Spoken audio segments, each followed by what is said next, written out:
제가 이 동네로 귀농해 마을이장이 된 것은 이제 6개월쯤 되었습니다. 저는 사실 아내와 이혼하고 몇 년을 혼자 살고 있습니다. 딸 하나 있는 것은 서울에서 혼자 자취하고 나 혼자서 고향 마을에 내려와 있었습니다. 근데 이게 무슨 얄궂은 운명입니까? 얼마 전 우리 동네에 남편을 교통사고로 사별한 50대 과부가 이사를 온 것입니다.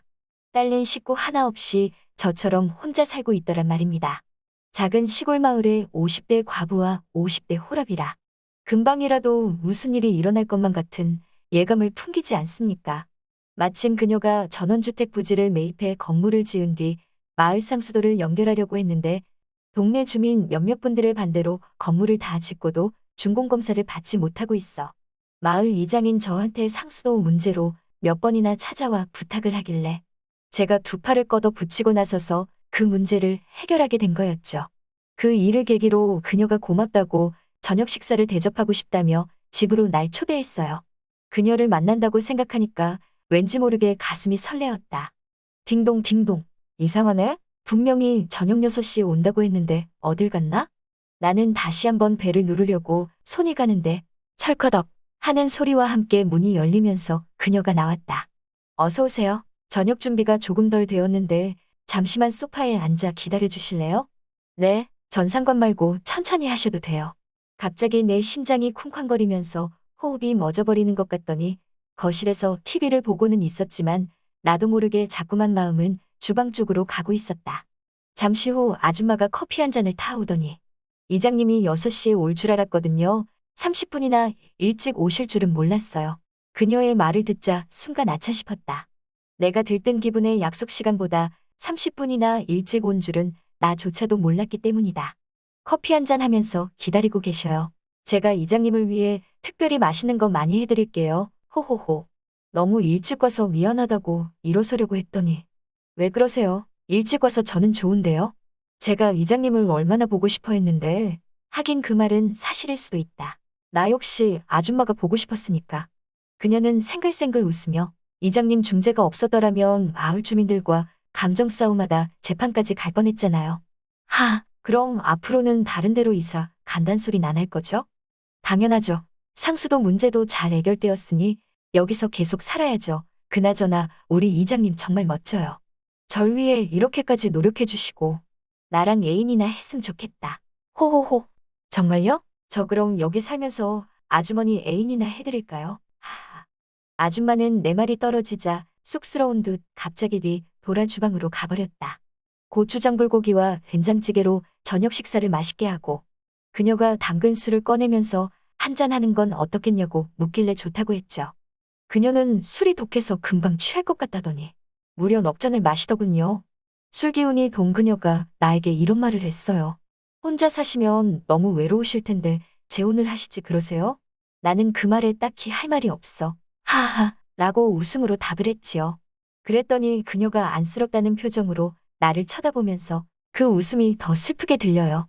저랑 처지가 같은지 뭔가 알 것도 같아요. 라고 하면서 눈시울을 적시는 겁니다. 그 상황이 좀 난감하대요. 저는 휴지를 뽑아 눈물을 닦아주면서 이쁜 얼굴에 눈물 보이면 안 되죠? 손으로 볼에 흐르는 눈물을 닦아주었습니다. 눈물이 그렁그렁한 눈으로 저를 빤히 쳐다보더군요. 그 순간 그녀가 제 품에 안겨왔습니다. 저는 그대로 그녀의 등을 토닥토닥 두들겨주면서 산다는 게 다 똑같죠. 라고 어색한 분위기를 냈어 외면하려 했죠. 안녕하세요. 56살이고 전남의 한 시골 마을의 이장입니다. 5년 전 아내와 이혼을 하고 이곳으로 귀농을 했습니다. 회사에서 일하고 있었는데 친구놈 하나가 다급하게 전화가 오더라고요. 아내가 낯선 사내와 다정하게 텔로 들어가는 걸 목격했다고. 이게 무슨 일인지 싶어서 친구 녀석 있는 곳으로 달려갔더니 아침 출근할 때까지만 해도 오늘 일찍 들어와요. 저녁에 당신 좋아하는 아구찜 해놓을게요. 하고 웃으며 배웅하던 아내였는데 채팅 어플로 만난 사내들과 바람을 피우고 있었던 거였습니다. 결국 6개월간 극심한 불면증에 시달리다 서울 생활을 정리하고 고향으로 내려왔지요. 한마디로 시골에서 혼자 사는 돌싱남입니다. 귀농하기 전엔 두렵기도 했는데 막상 내려와 보니 좋더라고요. 더 이상 경쟁하지 않아도 되고 농사 지으면서 동네 사람들과도 어울리다 보니 삶의 의욕도 조금씩 생겨나고 얼마 전부터는 마을이장까지 맡게 되었지요.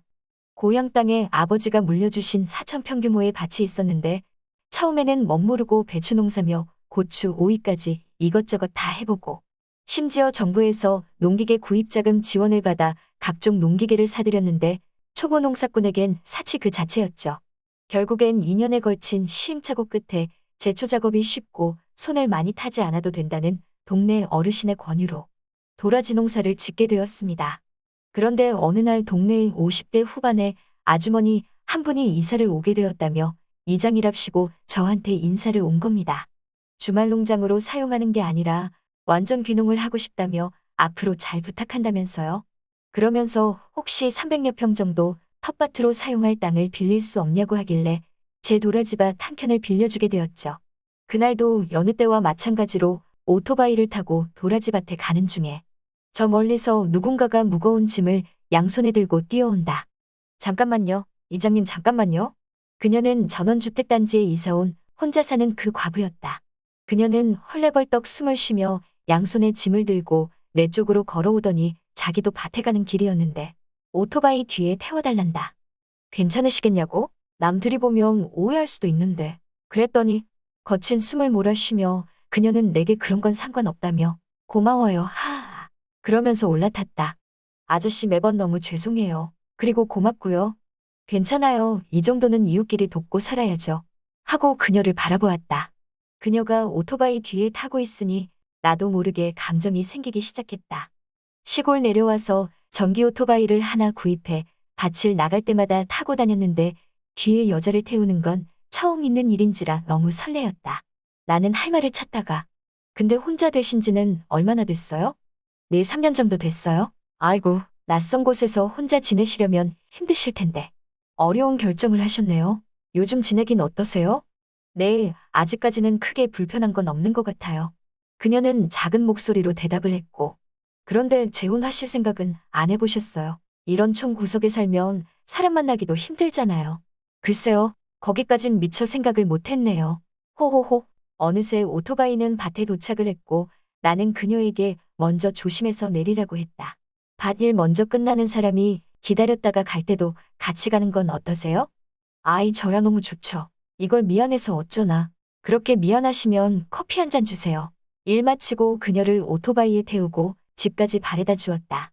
그녀는 현관을 열고 거실에 불을 켰다. 나는 그녀의 짐을 다 옮기고 그때서야 허리를 펴고 그녀의 집을 둘러보았다. 깨끗하게 정리정돈이 잘 되어 있었다. 그럼 안녕히 계세요. 아니, 차나 한잔하고 가세요. 그래도 그냥 가시면 제가 너무 미안하잖아요. 얼른 차 준비할 테니 잠깐만 기다리세요. 그녀는 안방으로 들어갔고 나는 소파에 앉아 여기저기 두리번거리고 있었다. 한참이 지나 그녀는 흰 셔츠에 검정색 주름치마를 입고 나와서 거실에서 물을 끓이면서 적은데 무슨 차를 좋아하시나요? 아, 네. 저는 아무 차나 좋습니다. 그녀는 물을 렌지에 올려놓고 밭에서 가져온 상추를 다듬기 시작했다. 나는 언뜻 보다가 그녀 곁으로 다가가서 비켜보세요. 제가 다듬어 드릴게요. 아이, 괜찮은데. 나는 쌀포대에 들어있는 상추를 마저 꺼집어내려고 허리를 숙여 양손으로 쌀포대를 잡는 순간 곁에 있던 그녀에게 팔꿈치 부분이 닿았다. 그녀는 움찔하며 뒤로 물러났다. 나는 용기를 내어 저 뜨거운 차보다는 목이 타서 그러는데 혹시 캔맥주 같은 거 없나요? 그래요? 잠깐만요. 그녀는 주방에 가서 냉장고를 열고 캔맥주와 땅콩을 가져왔다. 오토바이 태워드리고 짐 몇 개 들어드렸다고 제가 너무 무례한 거 아닌가 모르겠습니다. 아니에요. 저 때문에 고생하셨는데. 그리고 밭도 공짜로 빌려주셨잖아요. 그렇게 마주 하나 캔맥주를 훌쩍이는 그녀의 모습. 나는 그녀를 떠보기로 했다. 에고, 아직 한창인데 이런 산골에서 청산과부가 웬 말이요? 하하. 청산과부라니요. 그냥 과부면 몰라도. 호호호. 나는 말없이 그녀를 바라보았고 그녀는 내 시선을 느꼈는지 고개를 돌리더니 어머, 벌써 8시 반이네 하였다. 아이고, 얼른 마시고 가야겠네요. 시간이 많이 됐어요. 아니에요. 급하게 드시면 체하는데 천천히 드세요. 술 먹고 체하면 약도 없는데. 호호호. 아주머니, 우리 이러지 말고 진짜로 연애 한번 해볼래요. 했더니 다 늙어서 내가 이러면 안 되는데. 나같이 늙은 사람이 뭐 좋다고. 호라비 신세는 과부가 알아준단 말도 있잖아요. 나이가 무슨 상관이에요. 서로 마음 맞고 외로운 사람끼리 의지하며 지내면 좋은 거죠. 안 그래요? 네, 이장님 하자는 대로 할게요. 그런다. 그녀는 저보다 3살 연상입니다. 저보다 더 성숙한 여자친구는 생각이 깊고 어쩔 땐 차가울 만큼 이성적이어서 가벼운 말은 절대 안 하는 진중한 사람입니다. 그런 그녀가 사귀기로 한 지 2달 만에 자기 집으로 들어와 살림을 차리는 게 어떻겠냐는 겁니다. 시골 동네이다 보니 혹여나 소문이라도 돌까봐 야심한 시간에 주로 그녀 집에서만 데이트를 하는 게 불만이었나 봐요. 앞으로 살 날이 얼마 남지 않은 우리에게 하루하루가 소중한 때에 살림 차리고 사는 것도 나쁘지 않을 것 같은데 이 나이에 재혼이 아닌 동거하는 것이 과연 괜찮을까요?